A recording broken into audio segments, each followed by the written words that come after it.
मंच को प्रणाम करता हूं, माँ सरस्वती को प्रणाम करता हूं और माताओं बहनों आपको विशेष प्रणाम करता हूं, क्योंकि आज मेरी कवि सम्मेलन की यात्रा पूरी आपकी जिम्मेदारी पे है साहब। मैं एक बार कवि सम्मेलन करके घर पहुंचा तो मेरे घर में 10-15 औरतें बैठ के मेरे घर में रो रही और मेरा दिमाग खराब हो गया और मैंने कहा यार मेरे घर में कौन निपट गया, इतनी औरतें क्यों रो रही है। तो मैंने एक भाभी जी से कहा, मैंने कहा भाभी जी आप क्यों रो रहे हो। वो बोले मेरे से मत पूछ, ये आगे वाली रो रही थी तो मैं भी रो रही। फिर मैं आगे वाली के पास गया, मैंने कहा भाभी जी आप क्यों रो रहे हो। वो बोले मेरे से मत पूछ, ये आगे वाली रो रही थी तो मैं भी रो रही। फिर मैं आगे वाली के पास गया, मैंने कहा भाभी जी आप क्यों रो रहे हो। वो बोले मेरे से मत पूछ, ये आगे वाली रो रही थी तो मैं भी रो रही। ऐसे करते करते मैं मेरी लुगाई के पास पहुंचा और मैंने कहा तू क्यों रो रही है। वो बोली नहीं आज घर का काम जल्दी निपट गया। तो मैंने सोचा थोड़ी देर बैठ के रो लूं। कमाल है तुम्हारी पत्नी का, मौका पड़ती रोती। बहुत सारा समझ में नहीं आता माताओं बहनों, पूरे कवि सम्मेलन की यात्रा आपकी जवाबदारी पे।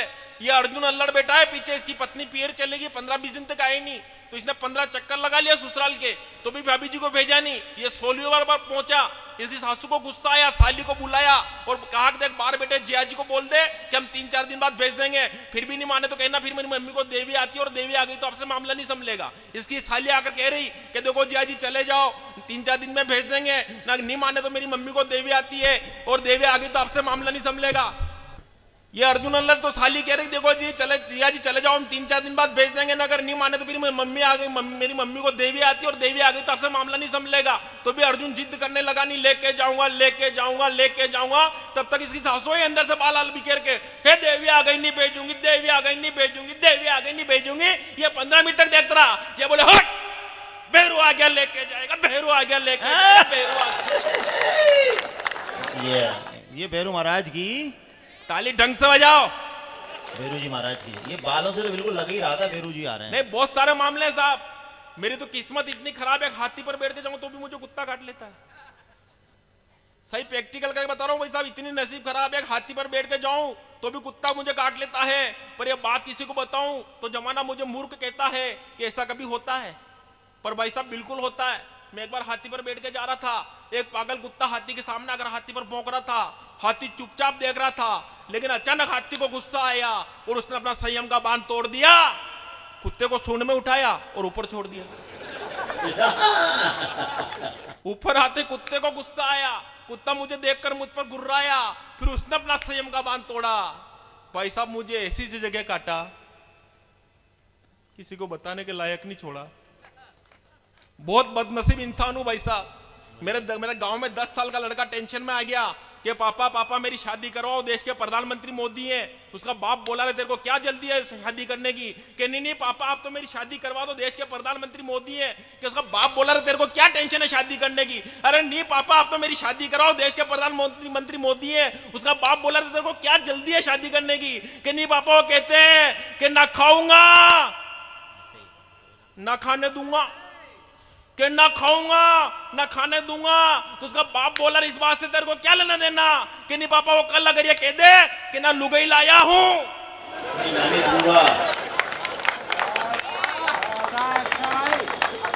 ताली ढंग की बजाओ यार, इतनी लंबी यात्रा हो गई। नहीं बहुत सारे मामले हैं। बहुत लोग टेंशन में आ गए कि भगवान श्री राम के मंदिर के प्राण प्रतिष्ठा के निमंत्रण को ठुकरा दिया। चिल्ला रहे थे बहुत लोग कि भगवान श्री राम के मंदिर के प्राण प्रतिष्ठा के निमंत्रण को ठुकरा दिया, भगवान श्री राम के मंदिर के प्राण प्रतिष्ठा के निमंत्रण को ठुकरा दिया। पर लोगों को सही बात का पता ही नहीं है। सही बात का मुझे पता है, और वो सही बात यह है कि जिनको स्वयं भगवान श्री राम ने ठुकरा दिया हो, उनकी क्या औकात के वो भगवान श्री राम का निमंत्रण ठुकरा।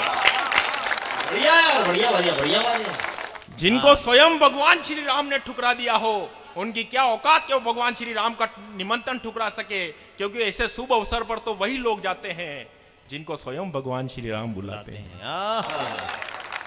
क्योंकि उनकी मर्जी के बिना तो पत्ता भी नहीं हिलता। तो क्या औकात की उनकी जुबान हिल जाए। कुंभकर्ण ने इंद्रासन मांगना चाहा, माँ सरस्वती जुबा पे बैठी और इंद्रासन मांग लिया। साहब वो हिंदुस्तान है। एक बार ताली बजाओ, मैं अपना काव्य पाठ अच्छी तरह से कर सकूं आप लोगों को।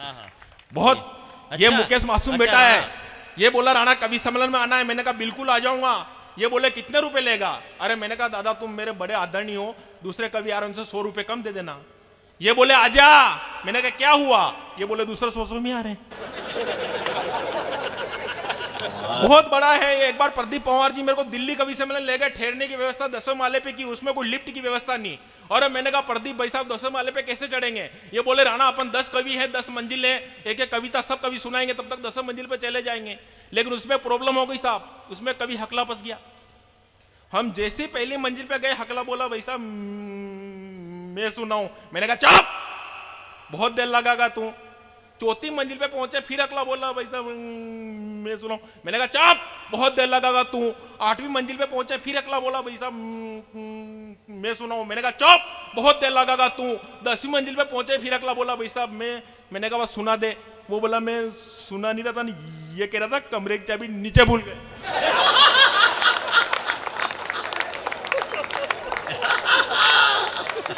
बहुत अच्छा, तालियां वालियां हो जाए आपकी। जिंदाबाद जिंदाबाद, बढ़िया है राणा। नहीं बहुत सारे मामले हैं, बढ़िया तो करता ही हूं मैं। एक लड़का चला गया लड़की के पास हकला कि मैं तुमसे प्यार करता हूं। लड़की बोली मैं नहीं करती। हकला बोला कि क्यों नहीं करती? लड़की बोली तू कहने में इतना टाइम लगा रहा है।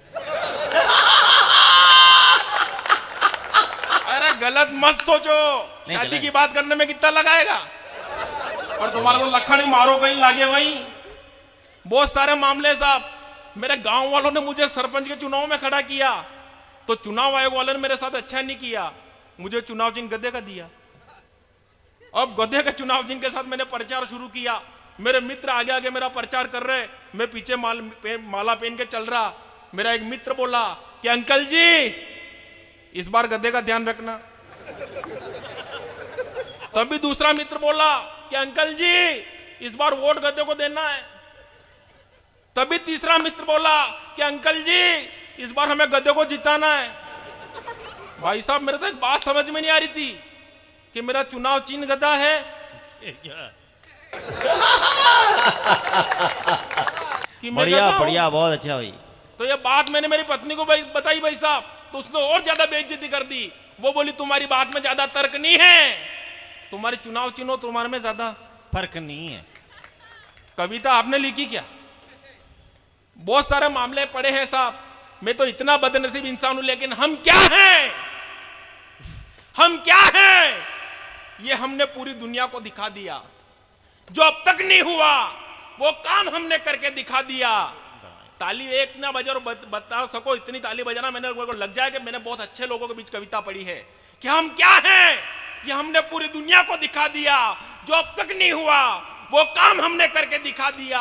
अरे एक ऐसा लाए शेर हम गुजरात से जिसने खेल खेल में धारा 370 को हटा दिया। वाह वाह वाह वाह वाह वाह, ये बढ़िया। एक ऐसा लाए शेर हम गुजरात से जिसने खेल खेल में धारा 370 को हटा दिया। अरे कुछ लोग राम मंदिर इसलिए नहीं गए कि कहीं उनके वोट ना कट जाए। कुछ लोग राम मंदिर इसलिए नहीं गए कहीं उनके वोट ना कट जाए, पर असली हिंदू होते तो जरूर जाते, चाहे उनकी गर्दन क्यों ना कट जाए। वाह वाह वाह वाह। असली हिंदू होते तो जरूर जाते, चाहे उनकी गर्दन क्यों ना कट जाए। मैं तो बहुत बदनसीब इंसान हूं साहब, इतना बदनसीब हूं कि 2000 कोरोना में शादी की भाई साहब मैंने, और मेरी लुगाई मेरी 2 कौड़ी की इज्जत नहीं करती है। ही मत करो, तुम्हारी भी नहीं करती है। लठ तुम्हारे भी पड़ते हैं, सिर्फ फर्क इतना कि मैं कह रहा हूं, आप कह नहीं रहे हो। भाई साहब मेरी लुगाई मेरी 2 कौड़ी की इज्जत नहीं करती, हमेशा मेरे साथ गाली गलौज और बदतमीजी करती है। एक दिन मेरे से रहा नहीं गया, मैं उसकी शिकायत करने के लिए ससुराल गया, पर जाकर जो वहां दृश्य देखा मेरा दिमाग खराब हो गया। मेरी सासू जी लट से ससुर जी की कर रही थी धुलाई, और मैंने कहा तो कंपनी मिस्टेक है भाई। मैं तो ये सोच कर वापिस घर चला आया। मैंने कहा अपने तो कल गाली गलौज से काम चल रहा, ससुर जी के ऊपर तो लट चल रहा। पर भाई साहब फिर भी मेरे से रहा नहीं गया। 10 दिन बाद वापस ससुराल गया ससुर जी से मिलने। मैंने कहा ससुर जी से अत्याचार को कब से सह रहे हो? ससुर जी बोले शादी के 2 साल बाद से।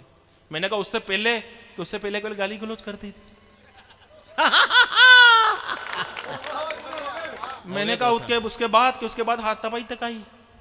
मैंने कहा उसके बाद लठ मार तक आ गई। अरे मैंने कहा ससुर जी मतलब ये बीमारी धीरे धीरे बढ़ती है। मैंने मन ही मन सोचा मतलब अपने भी बढ़ेगी। और मैंने कहा ससुर जी जब इतना खतरनाक मामला था तो आपने सासू जी की शिकायत ससुराल जाकर ससुर जी से क्यों नहीं की? ससुर जी बोले गया था, मैंने कहा फिर क्या हुआ? कि ससुर जी आईसीयू में एडमिट थे। मैंने कहा वो आईसीयू में क्यों थे? कि वो सासू जी की शिकायत करने उनके मायके गए थे और ये बात सासू जी को पता चल गई। सासू जी को ऐसा गुस्सा चढ़ा, ससुर जी को 2 लत टिकाए कि ससुर जी को आईसीयू में एडमिट करना पड़ा। अरे मैंने कहा ससुर जी जब इतना खतरनाक मामला था तो आपने तलाक क्यों नहीं लिया? ससुर जी बोले कोशिश की थी पर उसने देश पर और मारपीट में ऐसा फंसाया कि 6 महीने जेल में रह के आया। तभी ससुर जी पलट कर बोले क्या दामाद जी आप भी कोई शिकायत लेके आए क्या? अरे मैंने कहा नहीं, अपन तो केवल आपसे मिलने आए हैं, ना कोई शिकायत लाए हैं। उस दिन से भाई साहब मैं अपनी लुगाई का हर हुक्म उठा रहा हूं। घर में रोज मार खाता हूं फिर भी यहाँ के मुस्कुरा रहा हूं। वाह वाह वाह वाह वाह वाह। घर में रोज मार खाता हूं। मेरी पत्नी कहती तुम्हारे में अक्ल नहीं है। मेरी पत्नी मुझे रोज कहती तुम्हारे में अक्ल नहीं है। मैंने कहा बिल्कुल नहीं है। वो बोली तुम्हें कैसे पता? मैंने कहा मेरे अंदर थोड़ी बहुत भी अक्ल होती तो आज तो मेरी लुगाई थोड़ी होती। 20 लाख खर्च करके इतनी बड़ी मुसीबत घर नहीं लाता। 20 लाख के ब्याज में तो इतना ने इस्तेमाल किया ब्याज का।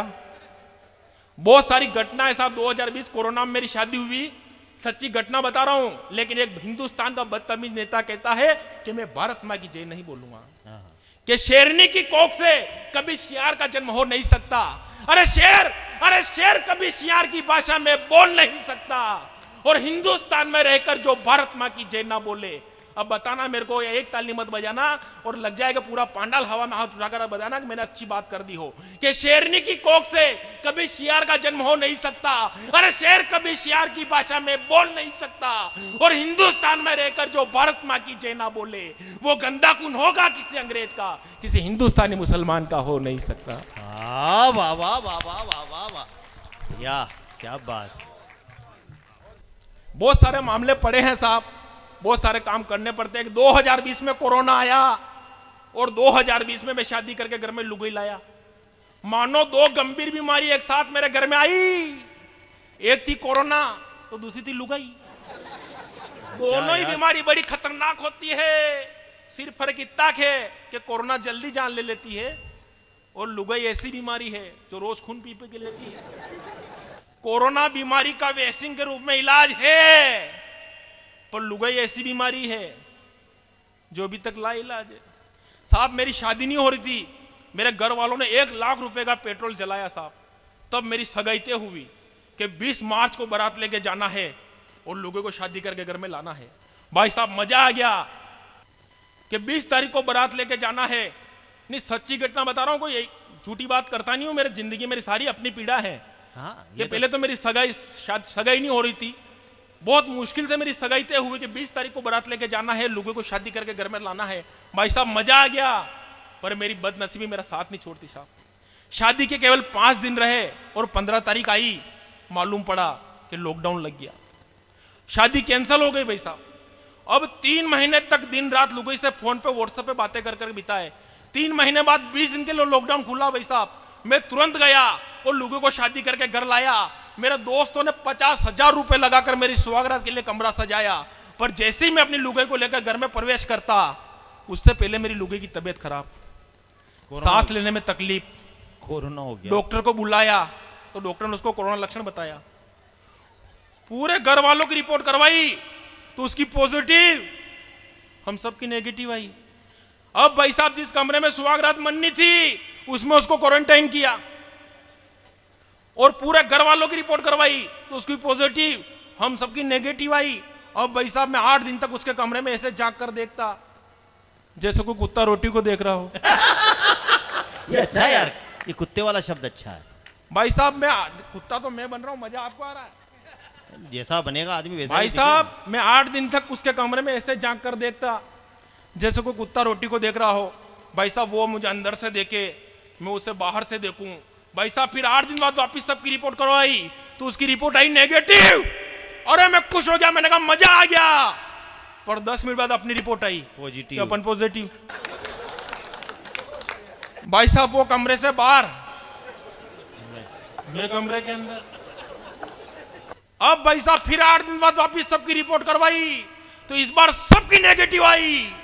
पर मेरे बदनसीबी के बादल फिर भी मेरे ऊपर छा गए। रिपोर्ट आए हुए आधा घंटा भी नहीं हुआ था कि ससुराल वाले लेने आ गए। ये अच्छा हुआ यार। बोले अभी के भी ले जाएंगे, इसके अलावा कोई मुहूर्त नहीं है। मैंने कहा फिर मेरा मुहूर्त। भाई साहब अब मेरी लुगाई मैंने कहा फिर मेरा मुहूर्त, तो वो बोले नहीं अभी के भी ले जाएंगे। मैंने कहा मेरा मुहूर्त, तो बोले 5 दिन बाद आना और बलि वापस ले जाना। भाई साहब मेरी लुगाई मेरी नजरों के सामने जा रही थी, अब मेरे पे क्या बीत रही होगी।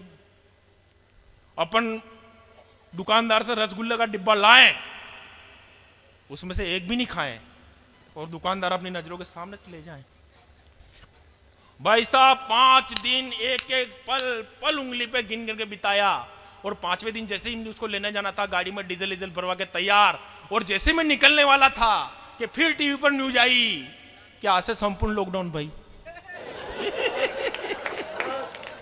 भाई साहब 4 महीने और दिन रात लुगाई से फोन पे व्हाट्सएप पे बातें करके थक गया, फिर मेरे से रहा नहीं गया, पुलिस के लठ खा के भी ससुराल गया। और मेरे जीवन की सबसे बड़ी घटना है भाई साहब कि लोगों को जिंदगी में पहला किस किया, वो भी सैनिटाइजर से कुल्ला करके किया।